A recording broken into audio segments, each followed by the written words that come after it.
Boa noite, pessoal, tudo bem com vocês? Vamos agora começar nossa revisão do segundo bimestre de Matemática Financeira. Tem 51 slides, então vamos passando para não ficar muito devagar. Nós vamos falar desses 4 tópicos, são desses 4 tópicos que vão ser cobrados na prova. Sistemas de amortização, viabilidade financeira de investimentos, depreciação de ativos e série uniforme de pagamentos. Sim, isso aqui foi um tópico passado no primeiro bimestre, corretamente, bem no finalzinho ali. Só que, juntamente com as aulas ali de HP 12C, torna-se válido trazer esse tópico novamente aqui, principalmente para inserir um tópico de peso aqui para revisar, que isso aqui é uma das partes mais importantes da matemática financeira, então é interessante a gente dar uma analisada novamente, perfeito? Nessa revisão eu não vou passar como utilizar a calculadora financeira, ok? Tem 2 aulas específicas para isso. E eu posso cobrar alguma coisa ou teórica envolvendo calculadora financeira, sim, mas eu não vou exigir especificamente que vocês façam cálculos usando ela, tá bom? Isso não vai ser algo super, digamos, exigido de vocês de uma forma determinante. Vai ser, por exemplo, se vocês quiserem fazer os exercícios de série uniforme de pagamentos usando calculadora financeira, conforme foi ensinado na aula, que daí tem um método específico de como escrever as respostas. Isso eu deixei no último slide lá, na última aula de calculadora financeira. Então, dá uma olhada lá e vai ser aceito resposta na prova dessa forma. Então, quem optar por usar a calculadora financeira nos exercícios de série uniforme de pagamentos pode utilizar tranquilamente, perfeito? Só, em vez de pegar e colocar os cálculos manuais, vai pegar e vai digitar o que digitou naquele formato específico que está na última aula, beleza? Então, peço que quem quiser usar a calculadora financeira utilize aquela aula lá como modelo para como fazer os exercícios que vão estar aqui. Mas não é nada muito difícil. Vocês viram na própria aula que é extremamente fácil fazer os exercícios lá. Então, vamos começar. Sistemas de amortização. Para qualquer tipo de empréstimo, a sua quitação consiste em efetuar uma série de pagamentos periódicos chamados de prestações e assim quitando seu saldo devedor. Porque o que acontece? Quando você está pagando uma prestação de um financiamento, você vai estar pagando os juros e uma parte do valor que você está pagando vai ser destinado ali para quitando o saldo devedor, perfeito? Vocês vão ver que o financiamento seja muito longo, no início a maior parte do que está sendo pago vai ser efetivamente juros, ok? Isso muda um pouco a relação quando a gente vai pelo modelo saque, mas a gente já fala mais dele. Mas normalmente você está pagando, você já sabe que boa parte daquilo que você está pagando é juros, ok? E uma pequena parcela vai amortizando o valor que você realmente emprestou. Se for comprar um imóvel, sei lá, de 200 mil reais, vai estar pagando uma parcela, vamos dizer, de 1.500 reais. Então provavelmente ali no início vai ser uma pequena fraçãozinha desses 1.500 que vai ser destinado para pagar os 200 mil e vai debitando essa dívida de vocês, vai diminuindo ela. E o resto vai ser somente juros gerados por você ter pego 200 mil emprestado e está pagando uma taxa de juros mensal ou anual ali, em um valor que no Brasil quase tudo é abusivo. Se for ver, por exemplo, nos Estados Unidos, os juros é bem baixo. Já no Brasil, dói no bolso e as pessoas ainda cismam muito com a ideia, assim, com o sonho de ter a casa própria. E essa é uma situação que é bem difícil de acabar mudando. Mas a tendência é que ao longo do tempo e realmente olhe para esse lado do mercado e realmente dê incentivo às pessoas poderem fazer investimentos e outras coisas com juros mais baixos. Então, nossa posição basta apenas torcermos. As prestações, nós vamos chamar de PMT, ok? Nós já estamos acostumados a ver isso. Nas aulas de calculadora financeira a gente usou bastante terminologia. São formados por 2 componentes. A amortização é o pagamento do capital emprestado ou o valor a ser quitado da dívida original. E temos também os juros, são calculados sobre o saldo devedor, sendo a remuneração do capital cedido. Então, quando você faz um contrato lá de empréstimo, você concorda em pagar um determinado juros, que isso vai ser remuneração para aquela pessoa, aquela entidade ter te emprestado esse dinheiro. Ela poder estar fazendo outros investimentos, vai escolher investir para você. No caso, investir em você, né? Te emprestar aquele dinheiro. Sem contar que tem o risco de muitas pessoas serem inadimplentes. Então, querendo ou não, os juros têm que cobrir também esse risco. Então, PMT, que seria a parcela, igual a amortização mais juros. Existem 2 principais e mais utilizados sistemas de amortização de empréstimo. Sistema francês, também chamado tabela Price, assim como a gente vai chamar nessa aula inteira. E sistema de amortização constante, também chamado de SAC, ok? A diferença principal entre eles e tabela Price, as parcelas são idênticas do início ao fim. Cuidado, né? Porque isso aqui, olhando do ponto de vista teórico, se for pegar, por exemplo, financiamento imobiliário, vai ter uma outra taxa de atualização ali que vai fazer as parcelas subirem conforme a inflação e entre outras coisinhas. E o sistema de amortização constante, a parte legal dele, principal, é que as parcelas são decrescentes. Então elas começam maiores, mas ao longo do tempo vão diminuindo. Como você vai pagando mais no início, ao longo do tempo você paga um valor menor do que comparado na tabela Price. Perfeito? E detalhe principal, o sistema de amortização constante. Ou seja, nesse sistema a amortização ela vai ser sempre igual da primeira e última parcela. O que varia são os juros. Tabela Price. Aqui já tem uma resposta que estava lá na lista, tá? As respostas que no caso eram verdadeiras, né? Eu deixei em verde, as que eram falsas eu deixei em vermelho. Vocês verem a resposta correta, então ela vai estar ali em vermelho. Perfeito? Esse sistema de amortização é o mais utilizado pelas instituições financeiras e pelo comércio. É formado por prestações iguais e consecutivas. Então as prestações são iguais e consecutivas. Isso não quer dizer que vai ser a mesma coisa para a parte de amortização, parte de juros e afins, tá? São as prestações, o PMT. Exemplos: crédito direto ao consumidor, CDC, e financiamento de veículos. Uma vez que os juros incidem sobre o saldo devido e que esse decresce conforme as prestações são pagas, podemos dizer que as amortizações do principal serão crescentes, ou seja, os juros são calculados sobre o saldo devedor do empréstimo no início do período. Se lembrem, para fazer esse tipo de cálculo aqui, a primeira coisa que a gente faz é pegar e calcular o quanto vai ser ali os juros, ok? Com base nisso a gente vai fazendo o resto também. Mentira, né? A primeira coisa que calcular é a parcela, mas daqui a pouco eu já mostro pra vocês. A amortização é calculada pela diferença do valor da prestação e o valor dos juros do período. O saldo devedor é calculado pela diferença do saldo devedor do período anterior, subtraído da amortização do respectivo período. Então, aquilo que você amortiza, você abate do saldo devedor, na linha de baixo vai estar o saldo devedor, sem essa pequena parcela ali de amortização. Exemplo, um empréstimo de R$50.000 será pago por sistema de amortização tabela price em 12 prestações mensais postecipadas, END, com uma taxa de juros de 5% ao mês. Então aqui tinha essa tabelinha que eu tinha mostrado para vocês durante a aula, perfeito? Aqui está ela. Detalhe, a primeira coisa que vai calcular aqui vai ser a prestação, que você vai utilizar essa pequena fórmula aqui. Caso queira praticar, pode fazer também calculadora financeira sem problema nenhum, ou pode utilizar tanta planilha que foi passada em aula, que simula já essa equação, pode fazer ela também por outros meios digitais. Depois que você descobriu a prestação, agora vem a questão. Você vai calcular os juros com base no saldo devedor da linha anterior. Por exemplo, aqui nossos juros era 5% ao mês, 5% de 50.000, 2.500, perfeito? Conforme está aqui. Para descobrir o quanto vai ser amortizado, então você pega o valor da prestação que você descobriu por meio dessa fórmula, subtrai os juros, então você vai ter o valor da amortização. E para descobrir o saldo devedor da linha, você vai pegar o saldo devedor da linha anterior e vai subtrair a amortização que você descobriu na linha. Então 50.000 menos 3.141,27 vai dar 46.858,73. E assim por diante, perfeito? As prestações aqui são constantes. Então você só vai calculando os juros conforme aqui o saldo devedor da linha anterior, vai multiplicando aí por 5%, descobre os juros, subtrai os juros da prestação, descobre a amortização daquele período. Pode ver que as amortizações estão crescendo, ok? Porque os juros aqui estão diminuindo, porque o saldo devedor está encolhendo também. Vai chegar um momento aqui que na última prestação, você vai zerar o seu saldo devedor, perfeito? Para calcular isso aqui, lembrando, tem que utilizar essa fórmula ou usar a calculadora financeira. Saque. Nesse sistema de amortização, as prestações PMT são decrescentes, as amortizações são constantes e os juros são decrescentes. Detalhe que isso aqui é uma questão que no caso lá estava como falso na lista, tá? E ela está aqui, então, a resposta correta em vermelho. Ficou meio forte, ficou meio difícil de ler, mas é possível. Exemplo, financiamento imobiliário, empréstimo BNDES. Para calcular a amortização, divide-se o principal pelo número de períodos em que a dívida será paga. Então você vai pegar o saldo devedor inicial e vai dividir ele pelo número de prestações, ok? Nada muito complexo. Para os demais valores, segue-se as mesmas formas. Só que agora aqui vai mudar um pouquinho a ordem, porque a primeira coisa vai calcular a amortização. No outro, a amortização é uma consequência do cálculo da prestação, subtraindo dela o valor dos juros daquele período, ok? Então aqui a amortização já vai ser constante desde o início, e o resto meio que vem em decorrência dela. Um empréstimo de R$50.000 será pago pelo sistema de amortização saque em 12 prestações mensais postecipadas END com uma taxa de 5% ao mês. É o mesmo exato exemplo, só que mudando aqui o formato da amortização, perfeito?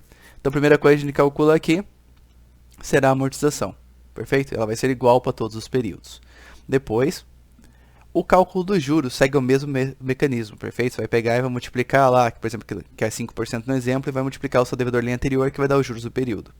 O que vai mudar aqui vai ser o valor da prestação, que você vai somar agora para descobrir a prestação, vai fazer igualzinho a forma que está aqui em cima. Seria amortização mais juros. Soma os dois, vai dar o valor da prestação da linha, ok? Para descobrir o saldo devedor, você vai pegar o saldo devedor da linha anterior e vai subtrair a amortização da mesma forma que estava sendo feita anteriormente. Então, basta fazer isso aqui ciclicamente que vai dar tudo certo, ok? Então 50.000 menos 4.166,67 vai dar 45.863,33, ok? Dando a linha de baixo, vai pegar aqui 5% vezes 45.863,33 vai dar 2.291,67, ok?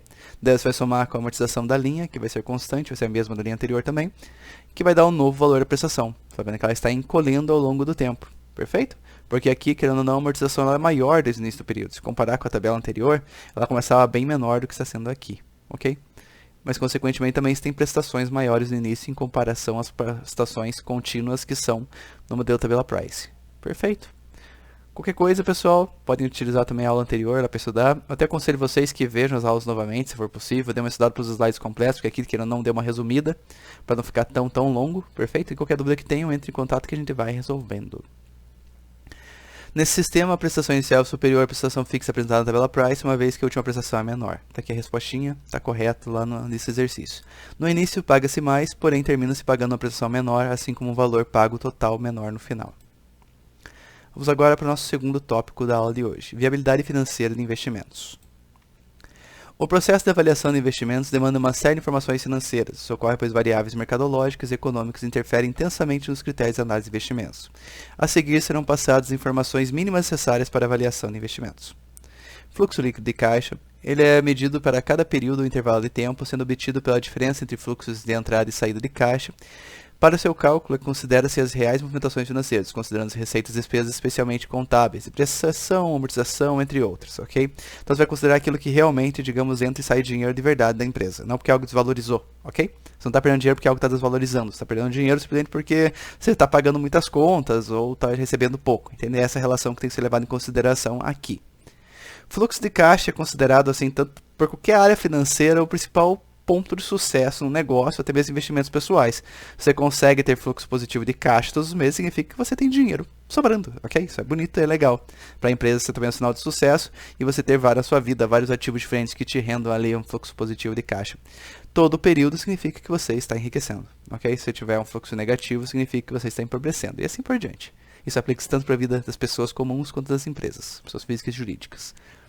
Taxa mínima de atratividade, mais aqui uma resposta que está na prova. Pode ser definido como uma taxa mínima de retorno que o investimento deve proporcionar para se pagar. Detalhe que aqui está junto, tá? Esses slides tiveram que ser convertidos de PDF novamente para o PowerPoint e deu uns probleminhas aqui. Depois eu corrijo esse detalhe. Nele devem ser vinculados fatores como risco e custo de oportunidade. Tudo isso aqui, perfeito, é uma resposta. Está correta essa questão aqui na lista de exercícios de revisão. Só lembrando, então a taxa mínima de atratividade você escolhe, normalmente ela vai ter uma referência. Por quê? Lembra aquilo que eu falei, da questão de custo, oportunidade e afins? E também tem inflação no Brasil, por exemplo, que é bem alta. Vamos dizer que a inflação está em 5%. Se teu investimento não te render pelo menos 5% por ano, você está perdendo para a inflação. Isso é algo bem feio, ok? Ninguém quer isso. Mas também se pode comparar com outras coisas. Você pode fazer outros investimentos que podem te render de forma segura, por exemplo, 6, 7% ao ano. Se você vai investir em algo que tem muito risco, por exemplo, montar um negócio, se esse negócio não te render pelo menos isso, você está mal, ok? Porque você poderia estar ganhando dinheiro simplesmente estando em casa, jogando videogame e não se preocupando ali com a questão de ter que gerenciar uma empresa. Então você tem que ver uma estima de ganhos que você vai ter ao longo do tempo que compense o dinheiro que está sendo aplicado ali e que você não perca dinheiro com isso. Perfeito? É claro que é difícil fazer isso e tem ditados como, por exemplo, quem não arrisca não petisca e afins, mas você não vai investir em algo que você pelo menos não estima que vai ser algo bom para você ao longo do tempo. E essa questão de tempo, quanto tempo vai ser utilizado para analisar, é um ponto interessante a ser visto. Deve-se considerar o tempo de vida útil econômica do projeto. Uma abordagem válida é considerar no máximo algo em torno de 15 anos. Quanto mais tempo, mais risco. Se você vai montar uma empresa, você não vai querer ter um retorno que demore mais, por exemplo, de 2, 3 anos. Dependendo do tamanho do negócio, pode ser que demore mais. Mas também, a partir do momento que ele se pagar, provavelmente os ganhos vão ser muito maiores. Tem negócio que demora mais para entrar no ponto de maturidade. Tem negócio que demora mais para conseguir criar a clientela que ele precisa para continuar sobrevivendo e assim vai. Mas, em geral, trabalha-se com tempos bem menores que 15 anos. 15 anos mais que seria um máximo que você vai utilizar ali. Dificilmente uma empresa vai planejar algo que vai demorar mais de 15 anos para ela ter retorno. E, principalmente para nós, a gente não quer investir nada que demore mais do que 5 anos. Mas melhor ainda se for 6 meses ou 1 ano. Boa parte das franquias do Brasil tem a promessa de que te dão um retorno esperado ali em questão de 1 ano para pagar o investimento feito. 1 ano, então, é um prazo ok. Viabilidade financeira de investimentos. Vale ressaltar que a análise de investimentos visa antecipar, por meio de estimativas, o retorno que será obtido por meio de diferentes de projetos. Isso permite compará-los, possibilitando que o investidor escolha entre diferentes opções que concorrem entre si. A análise envolve aspectos quantitativos e qualitativos. Exemplos de aspectos quantitativos: custo, tempo de vida útil, retorno esperado. Exemplos de aspectos qualitativos: relação com a estratégia da empresa, experiência da equipe, logística. Enfim, nós temos aspectos quantitativos, que seriam pontos realmente matemáticos que vão ser analisados, como dinheiro que vai realmente entrar e sair, tempo, entre outras questões, ok? E o tamanho do retorno também, da rentabilidade aqui do investimento. E aspectos qualitativos são um pouco mais subjetivos, mas muitas vezes as empresas acabam se norteando muito por causa deles, porque querendo ou não, um negócio muito maduro, eles têm que meio uma reputação a ser zelada. Então não pode se ter, digamos, muito risco. Então às vezes você investir em algo, você tem que planejar isso de acordo com a estratégia firmada da empresa, porque muitas vezes a empresa vai ter acionistas, a empresa vai ter pessoas, stakeholders ali, que vão ter expectativas diferentes daquele negócio. Então você começa, digamos, a jogar de uma forma um pouco mais complexa. Isso aqui é muito levado em consideração. Na aula, como você está de matemática financeira, vai olhar os aspectos quantitativos, tá bom? Mas isso aqui, dependendo do curso que você está fazendo agora, provavelmente você vai ter contato com bastante pontos como esse em áreas como marketing, estratégia e por aí vai, ok? E também, por exemplo, que nem um ponto interessante, a experiência da equipe. Imagine para uma empresa investir em algo completamente arriscado e não ter profissionais adequados que consigam lidar com essa situação. Então ela tem que sanar essa situação, que seria contratar pessoas, consultorias e afins para conseguir fazer esse investimento corretamente. Então é algo bem complexo. E logística aqui entra de uma forma um pouco mais genérica, mas também de uma forma bem abrangente. Porque a empresa pode ver, por exemplo, a região onde ela atua. Então às vezes os pontos que ela está utilizando para fazer o planejamento está pegando como base um concorrente, sei lá, uma outra investimento que ela fez em outra região, só que às vezes nessa região que ela está atuando agora, esse investimento talvez não traga tanto retorno, então ele vai ter que ver onde traria e toda a questão envolvida ali entre entregar seus produtos, atender os públicos específicos, maneiras de reduzir seus custos e por aí vai, ok? Então tem bastante coisa para ser considerada ali entre um projeto e outro. Mas de forma ali, vamos dizer, matemática, nós temos alguns pontos principais. Payback simples e atualizado. Essa técnica de análise possibilita encontrar o prazo necessário para que o investimento se pague. Ele possui duas formas de ser calculado. Payback simples, desconsidera o valor do dinheiro no tempo. Payback atualizado, descontado, atualiza o valor do dinheiro, isso por meio de uma taxa mínima de atratividade. Perfeito? Então, o simples, você não vai utilizar a taxa mínima de atratividade. Você simplesmente vai pegar o valor e vai se pagando como se o dinheiro tivesse o mesmo valor ao longo do tempo. Isso, num país desenvolvido, um país com menos risco e afins, é tranquilo ser utilizado ainda, porque ainda assim a moeda acaba nos valorizando tanto, é mais fácil os outros países terem suas moedas valorizadas em relação a ele do que o contrário, perfeito? Mas no Brasil nossa moeda está sempre valorizando, então tipo, a gente tem que utilizar o atualizado, tá? Só lembrando, porque qualquer coisa se for comprar, você vai saber que hoje em dia é mais caro. Qualquer coisa mesmo, desde alimento, outros bens, tudo. Vai ver o preço, por exemplo, de flores nessa época, assim, tá bem caro agora também. Valor presente líquido. O valor presente líquido, VPL, demonstra a riqueza acumulada e atualizada do investimento, sendo medido pela diferença entre o valor de todas as entradas e saídas de caixa. O VPL é determinado descontando os fluxos financeiros pela taxa de rentabilidade definida para o projeto, tendo assim o retorno econômico esperado, ok? Então ele meio que vai ser um acúmulo do fluxo de caixa ali ao longo de um determinado período, aplicando-se a taxa mínima de rentabilidade também. O critério de aceitação ou rejeição do projeto é muito simples. Se o valor do VPL for menor que zero, no período desejado deve ser rejeitado. Aqui está uma resposta da prova, tá? Da prova não, sobre a lista de revisão. Calma lá, não estou garantindo que vou cair isso aqui na prova ainda.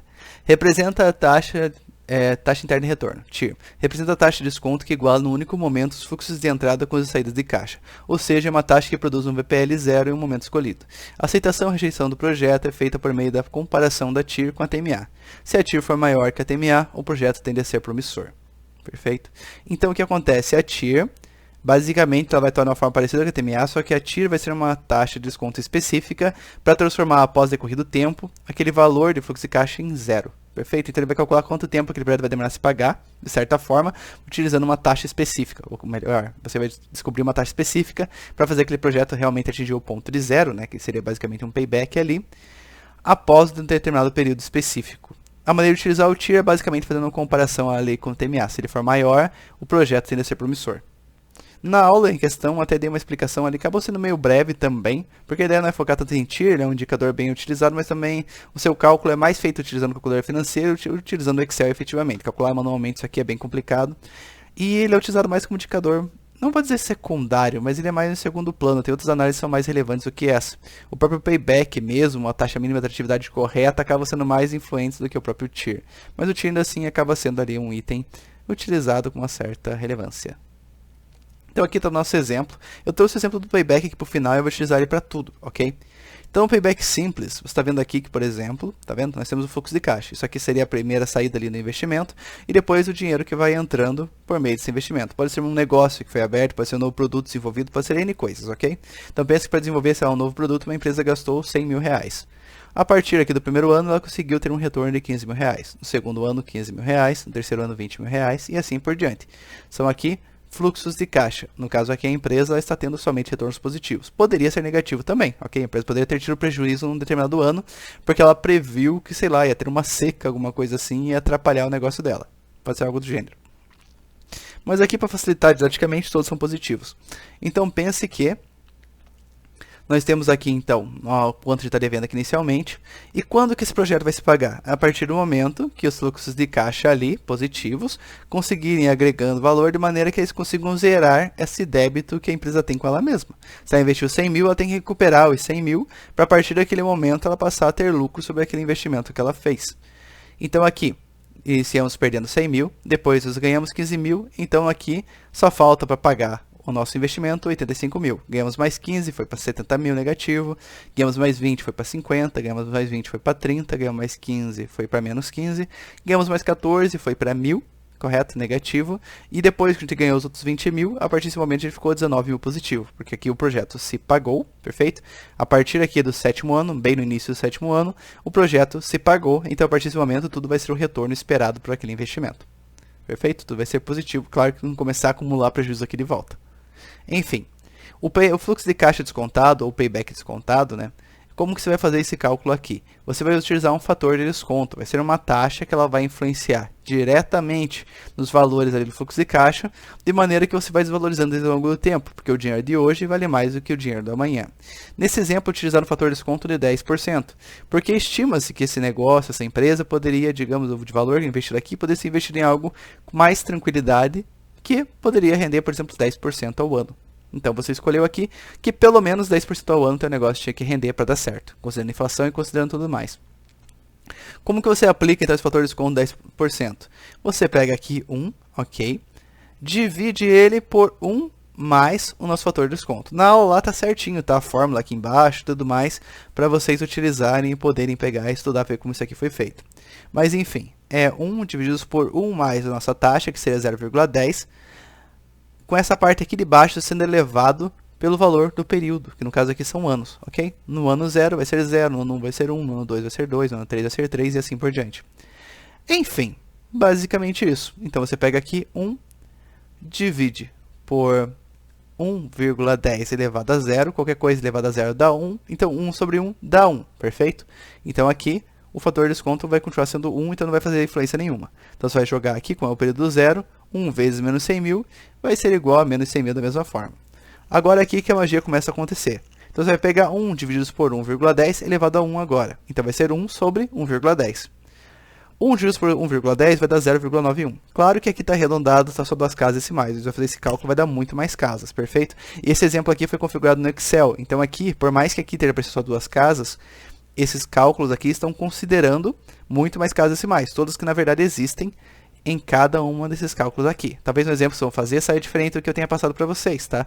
Mas isso é normal, fiquem tranquilos. Se a variação for pequena, não dá problema nenhum. Aqui também, você vai fazer o mesmo esquema. 1,10 elevado a 2, isso tudo dividido 1, vai dar o resultado de 0,83. Eu pego 0,83 e multiplico aqui os 15 mil para dar 12.396. Isso eu acho que não expliquei anteriormente, mas enfim. Então você vai pegar sempre esse fator de desconto que foi obtido por meio de todas as fórmulas, uma para cada período, e vai multiplicar pelos fluxos de caixa aqui de cada período também, perfeito? Lembrando que vai ser essa segunda coluninha aqui. Então você vai pegar aqui 1 vezes menos 100 mil, vai dar menos 100 mil. Vai pegar aqui 0,91 vezes 15 mil, vai dar aqui 13.636,36. Vai pegar 0,83 vezes 15 mil, vai dar 12.396,69. Vai pegar 0,75, vai multiplicar por 20 mil, vai dar 15.026,30. Perfeito? Então você vai fazer aqui um novo fluxo de caixa, só que agora aplicando os descontos. Como que você faz isso? Opa! Você vai pegar os valores do fluxo de caixa aqui original e vai multiplicar pelo fator de desconto 1 para cada um da sua linha. E vai obter um novo fluxo de caixa descontado. E como que se faz o payback descontado? O mesmo procedimento do payback simples. O payback simples de não pegar, por exemplo, o que a gente tinha na linha anterior e somava com a linha posterior. Então eu tenho aqui menos 100 mil, vou somar com 15 mil, vai dar menos 85 mil. Vou pegar aqui menos 85 mil, vou somar com 15 mil, vai dar menos 70 mil. E assim por diante. Aqui o procedimento é o mesmo. Pego menos 100 mil, vou somar com 13.676,36, vai dar 86.363,64. Vou pegar 86.363,64 e vou somar com 12.396,69, vai dar 73.966,94. E a mesma coisa, e vai fazendo isso até o momento que vai ter novamente essa invertida aqui, que vai transformar o valor em positivo, ou seja, indicando o período onde aquele projeto se pagou. Nesse caso aqui, pode ver, sem utilizar o fator de desconto, ele estava se pagando no 7º período, no caso 7º ano. Se for utilizar o payback descontado, ele vai estar se pagando somente no 10º. Só que o mais realista é que eu não seja o payback descontado, porque aqui está se considerando de uma forma, digamos, bem pessimista, o quanto teu dinheiro pode valorizar e o quanto você poderia ganhar também em outros investimentos. Então, aqui acaba se refletindo melhor a realidade. O que seria o valor presente líquido? Qualquer uma dessas linhas seria o valor presente líquido daquele projeto até determinado ano. Então, por exemplo, aqui no sexto ano, o valor presente líquido daquele projeto vai ser menos 28.063,92. Ok? O valor presente líquido no oitavo período vai ser menos 10.803,15. Então ele está considerando a somatória de todos os fluxos de caixa até aquele determinado período. Isso é o valor presente líquido. Na aula em questão, eu peguei e passei para vocês uma fórmula, como é calculado isso e tudo mais. Mas não precisa mais do que isso. Se conseguir montar essa tabela aqui, você já tem por meio do payback descontado todos os valores presente líquido de cada período. Ok? Fechou. Vamos agora ao próximo tópico. Lembrando que, se teve dificuldades de revisão, se não veio a aula anteriormente, pegue e assista a aula agora. Tem tempo ainda antes da prova, veja as aulas que não foram vistas, porque lá o tópico foi mais completo. E lembrando que na prova eu posso cobrar as coisas que estão na aula completa e não somente aqui na revisão. Revisão é mais para lembrar vocês os tópicos que estavam envolvidos. Então, aconselho que de qualquer forma, estudem pelas aulas antigas. Perfeito? E durante a prova também, tudo como vai ser uma prova que vocês vão ter acesso à consulta e tal.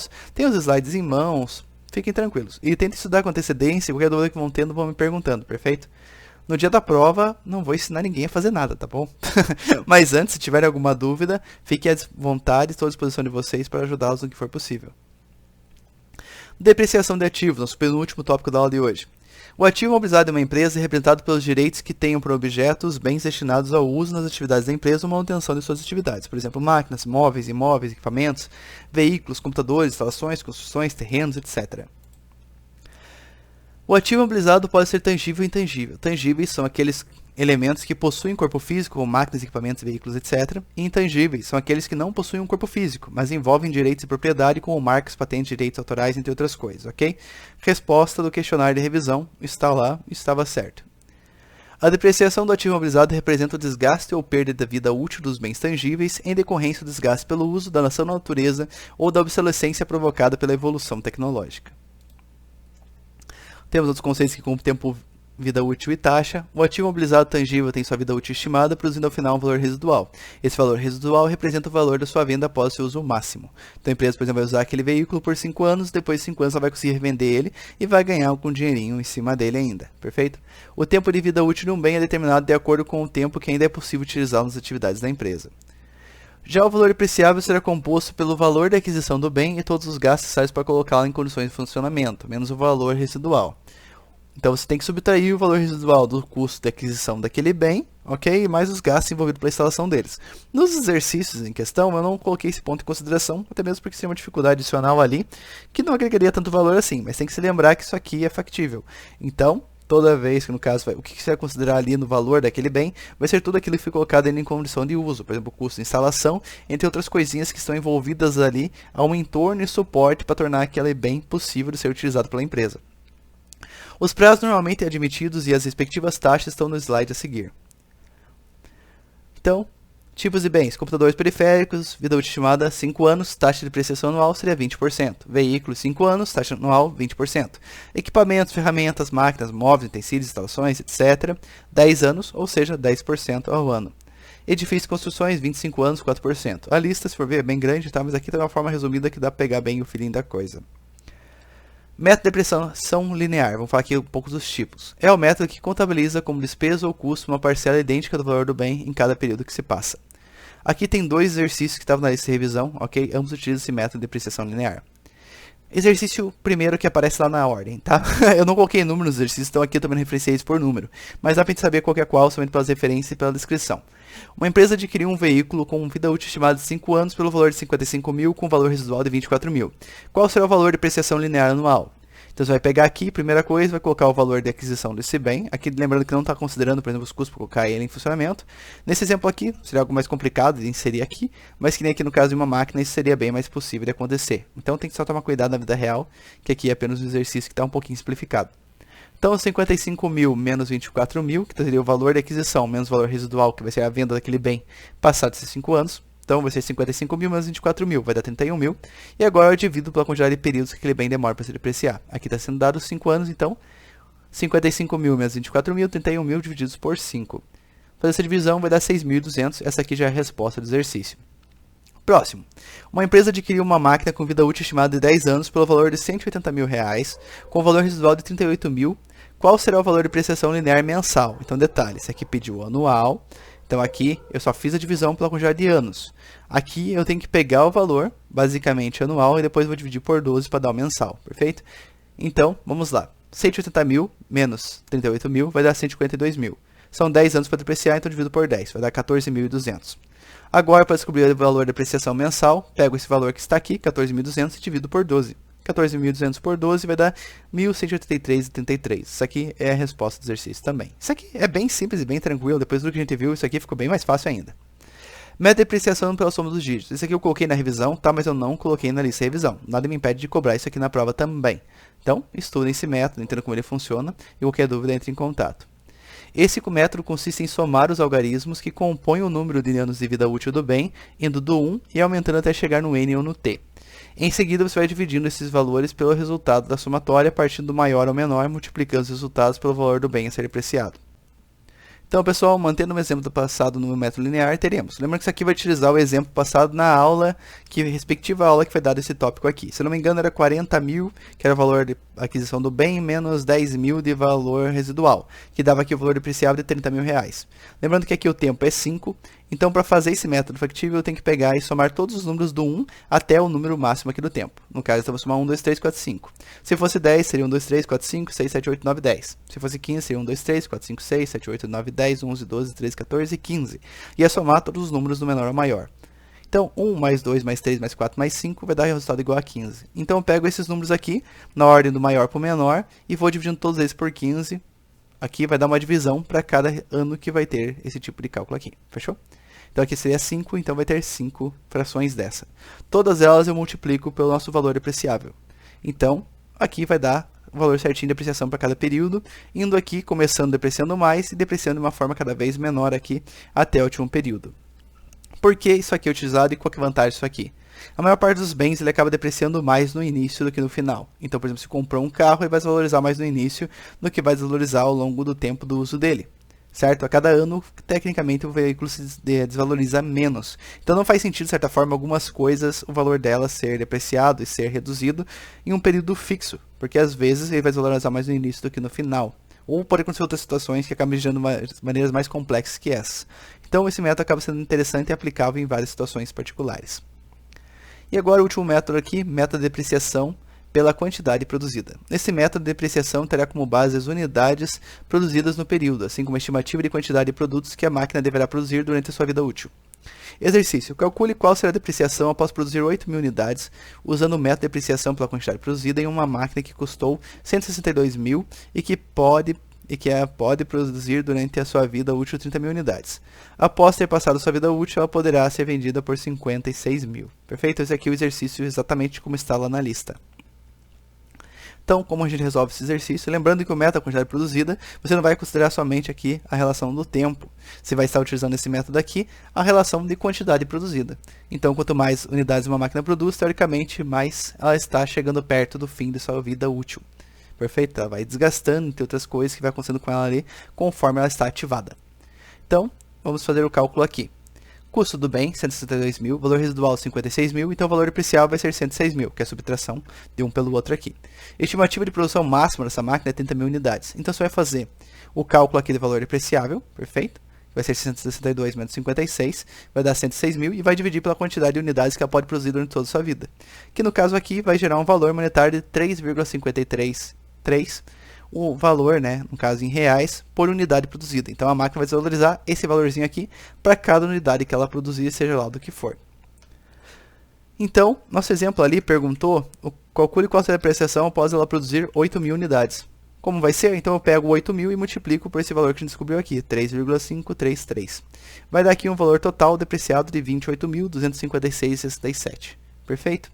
Então a máquina vai depreciar isso aqui após ter produzido 8.000 unidades. Esse método aqui é bem interessante para a área industrial, porque tem muitas máquinas que acabam durando muito menos tempo do que, por exemplo, 10 anos. O tempo aqui vai ser realmente feito o quanto que a máquina está sendo utilizada. Então você pode utilizar esse método alternativo para calcular o quanto ela está desvalorizando. Enfim, agora vamos para o nosso último tópico da aula de revisão de hoje. Então, introdução. São prestações no caso de pagamentos ou recebimentos que apresentem as seguintes características. Então, séries uniformes de pagamentos são prestações, seja de pagamentos ou recebimentos, que apresentem as seguintes características. São iguais, uniformes e são consecutivas. Então, elas acontecem com a mesma frequência, perfeito, digamos mensalmente, semestralmente e assim por diante, anualmente. E elas são iguais e uniformes, então toda parcela vai ser igual.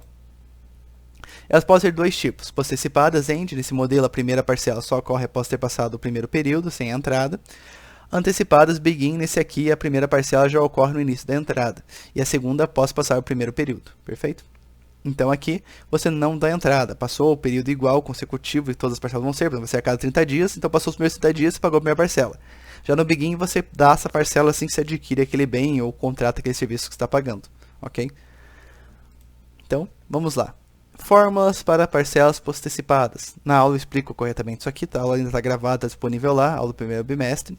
Tá? Foi a última aula do primeiro bimestre. Essas são as formas para descobrir em cada uma dessas situações. Nos exercícios específicos da lista de revisão. Então aqui, primeiro exercício que aparece lá. Determinar o valor que foi emprestado em financiamento feito em 5 parcelas mensais iguais a R$2.000, da taxa de 1% ao mês e o percentual de juros pagos pelo empréstimo, sendo paga a primeira parcela após 30 dias. A forma que você vai utilizar vai ser essa daqui. Então vamos lá. Nossa parcela é R$2.000, nossa taxa é 1%, que taxa unitária fica 0,01 e o tempo é 5 meses. Então, VP igual a 2.000 vezes, abre colchete aqui, na parte de cima nós temos 1 mais 0,01 elevado a 5, menos 1 aqui tá, o parênteses todo menos 1, e aqui embaixo vai ser essa mesmo parênteses aqui, só que agora vezes 0,01. Primeira coisa que eu faço é somar o que está dentro dos parênteses, depois eu faço as elevações e obtenho esse valor aqui, 1,05, 1, 0, 1 e assim por diante, tá? Tanto em cima e embaixo, porque aqui, no caso, tem o mesmo parênteses, tá? Realmente é idêntico esses dois valores. Então, em cima eu subtraio 1 e embaixo eu multiplico por 0,01, que vai dar esses dois valores aqui. Depois eu faço a divisão de um pelo outro e vou obter esse multiplicador aqui de 4,8534 e assim por diante, esse número gigantesco. Depois de multiplicar por 2.000, descubro que o valor da prestação... Aqui, desculpa, falei valor da prestação, meu Deus, estou cansado já. O valor, no caso aqui, do valor presente. Nossa, eu não sei o que está fazendo aqui para associar VP com o valor prestação. Mas enfim, é o PMT, é tudo que um monte de exercício junto confunde. Enfim, nosso valor presente aqui vai ser 9.706,86. Como fazer isso aqui na calculadora financeira?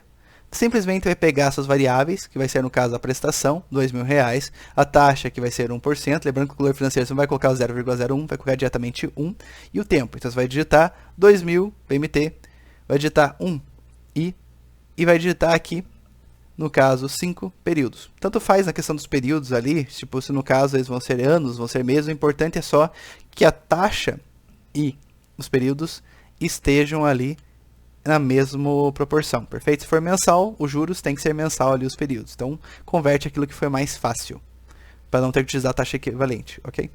Então, depois que você digitar, por exemplo, 2.000, PMT, 1 e assim por diante, você simplesmente vai pegar e vai digitar ali o botão do valor presente e pronto, vai estar lá o resultado para você, extremamente mais rápido. Mas lembrando que na prova vocês vão ter que usar o sistema de notação que foi passado na respectiva aula de calculadora financeira, na última aula, lá no último slide, para conseguir registrar e demonstrar para mim como vocês fizeram os cálculos. Perfeito? Só para não ter uma questão de uma cola facilitada ali entre vocês. Então, digitou como foi, o que foi digitado na calculadora e como foi digitado, o resultado vai ser aceito também. Outro exercício que aparece aqui também no modelo END. Calcule o valor da parcela mensal de um empréstimo pessoal de R$5.000 que foi financiado em 6 parcelas iguais com uma taxa de 1% ao mês, sendo paga a primeira parcela após 30 dias. Nós temos aqui o valor presente, R$5.000, nós temos a taxa 1% e nós temos aqui o tempo 6 meses. Ok? Então, convertendo a nossa taxa de 1% para 0,01 como taxa unitária, vamos só colocar nesta fórmula aqui. PMT igual a 5.000 vezes, abre colchete, 1 mais 0,01 elevado a sexta vezes 0,01 divididos por 1 mais 0,01 elevado a sexta menos 1. Detalhe que o que inverte, por exemplo, aqui quando o PMT está do lado esquerdo e o valor presente está do lado direito, tecnicamente a fração, podem ver aqui que ela inverte de ponta cabeça. Ok? Isso aqui é um fenômeno bem interessante que pode ser observado. Mas enfim. Após fazer essas soluções, fazer as elevações, já obter esses valores aqui, eu faço as respectivas multiplicações e subtrações que tem aqui nessa fração, vou obter estes valores. Após fazer a subtração de um pelo outro, vou obter esse multiplicador aqui, 0,172548, que multiplicando por 5.000 vai dar o valor da prestação, agora é realmente o valor da prestação, 862,74, ok? Como fazer isso aqui na calculadora financeira? Você vai colocar ali É 5.000, vai apertar valor presente, no caso present value, né, vai estar ao contrário. Vai colocar o 1% ali diretamente 1 na taxa e vai colocar ali o 6 em N, perfeito? Depois basta apertar o botão PMT que vai descobrir o quanto vai ser o valor da prestação. Funciona bem facilmente. Se caso der um resultado diferente desse, lembre-se de limpar os registros da calculadora, assim como foi ensinado em sala, de maneira que isso aqui possa realmente ser feito de uma forma que dê o resultado correto. Porque às vezes o registro vai se acumulando ali, a pilha operacional começa a atrapalhar a resolução de outros exercícios. E formas para parcelas antecipadas, Begin, são essas daqui. Lembrando que ambos esses tópicos aqui já foram vistos em outras aulas, tá? E esse aqui entra tanto na revisão do primeiro bimestre, quanto na própria aula inteira disso aqui no primeiro bimestre. Então, se qualquer dúvida que tenha, dá uma olhada lá, que às vezes lá a apresentação desse conteúdo está muito mais completa que aqui, que estou passando de uma forma bem resumida, porque esse conteúdo já foi dado já há bastante tempo, e acredito que já esteja tranquilo para a maior parte de vocês. Exercício. Calcule o valor que você possuirá ao final de 12 meses se fizer depósitos mensais de R$300 em um fundo de aplicação com uma taxa de 2% ao mês, sendo paga a primeira parcela à vista. Então a fórmula é essa daqui.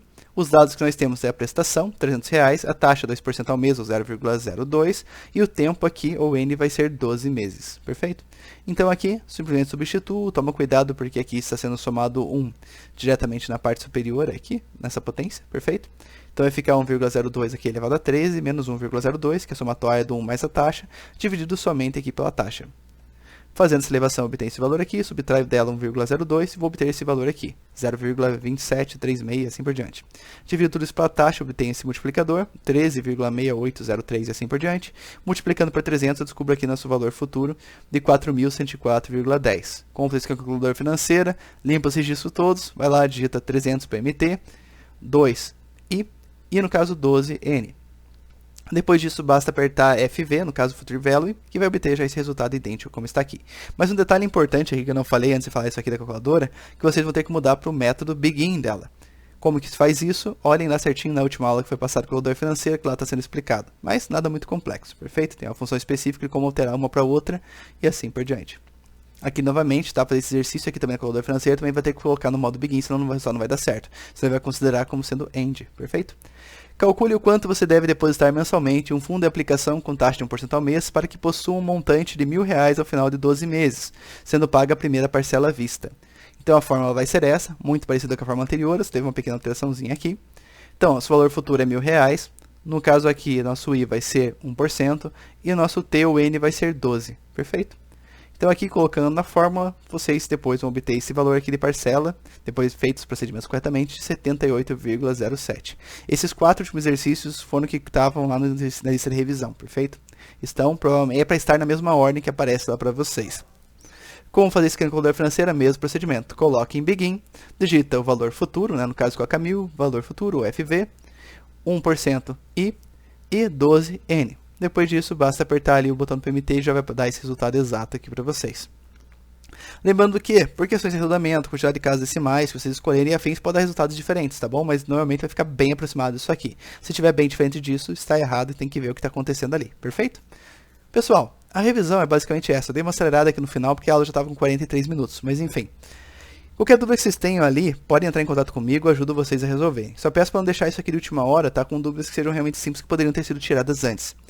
Tem aulas específicas sobre cada um desses tópicos, suas aulas estão gravadas, estão disponibilizadas para vocês ali por meio do AVA. A aula de série uniforme de pagamento, só lembro que ela está lá no primeiro bimestre, perfeito? E também eu retomo ela na última aula de calculadora financeira. Então peço para vocês, vejam todas as aulas do bimestre, antes de fazer a prova, isso ajuda bastante a fixar o conteúdo, tá? Então até mesmo para quem quer revisando, ou até mesmo aqueles que não viram ainda, não deixem de ver, perfeito? Pessoal, qualquer dúvida que tenham, entre em contato comigo, fico à disposição de vocês, e até a próxima aula. Ou melhor, até a prova. Encontro vocês lá. A prova vai ser à distância, tá? Então vou estar disponível para vocês a noite inteira. Qualquer dúvida que tenham, entre em contato comigo. Essa semana eu já vou liberar o tópico da prova, obviamente sem a prova, para vocês verem certinho a questão de data, horário, detalhes e como ela vai funcionar. Perfeito? Um grande abraço a todos. Qualquer dúvida que tenham, entre em contato. Fico à disposição de vocês. Um grande abraço e uma ótima semana e fim de semana. Tchau, tchau.